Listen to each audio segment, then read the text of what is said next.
திருநள்ளாறில் உள்ள உலக பிரசித்தி பெற்ற ஸ்ரீ சனீஸ்வர பகவான் ஆலயத்தில் சனிப்பெயர்ச்சி விழா வெகு விமரிசையாக நடைபெற்றது. சனீஸ்வர பகவான் கும்ப ராசியில் இருந்து மீன ராசிக்கு இடம்பெயர்ந்த போது சனீஸ்வர பகவானுக்கு செய்யப்பட்ட சிறப்பு அபிஷேகம் மற்றும் மகா தீபாராதனையில் பல்லாயிரக்கணக்கான பக்தர்கள் பங்கேற்று வழிபாடு.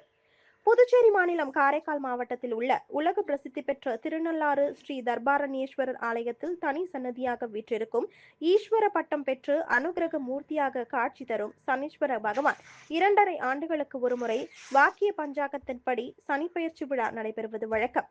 அந்த வகையில் இன்று காலை 8:24 மணிக்கு ஸ்ரீ சனீஸ்வர பகவான் அவரது சொந்த வீடான கும்பராசியில் இருந்து மீன ராசிக்கு இடம்பெயர்ந்தார். அந்த சமயத்தில் சனீஸ்வர பகவானுக்கு சிறப்பு அபிஷேகம் மற்றும் மகா தீபாராதனைகள் செய்யப்பட்டது. மேலும் விழாவில் சனீஸ்வர பகவான் தங்க காக வாகனத்தில் எழுந்தருளி பக்தர்களுக்கு அருள் பாலித்து வருகிறார்.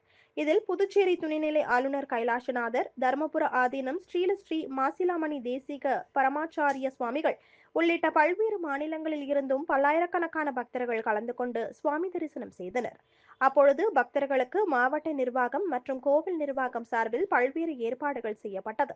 இந்த விழாவிற்கு 5 லட்சத்திற்கும் அதிகமான பக்தர்கள் வருவார்கள் என்பதால் மாவட்ட நிர்வாகம் சார்பில் பக்தர்களுக்கான இலவச தரிசனம் மற்றும் கட்டண தரிசனத்துக்கான வரிசை வளாகமும் அமைக்கப்பட்டிருந்தது. மேலும் திருநள்ளாறு நகர் முழுவதும் நிரந்தர கழிப்பறைகள் மற்றும் நடமாடும் கழிப்பறைகள் அமைக்கப்பட்டிருந்தன. தொடர்ந்து மருத்துவ பணியாளர்களும் தீயணைப்பு வீரர்களும் தயார் நிலையில் இருந்தனர்.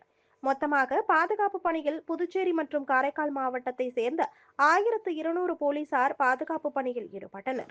மேலும் நகரில் 200க்கும் மேற்பட்ட இடங்களில் நவீன கண்காணிப்பு கேமராக்கள் பொருத்தப்பட்டு கண்காணிக்கப்பட்டது.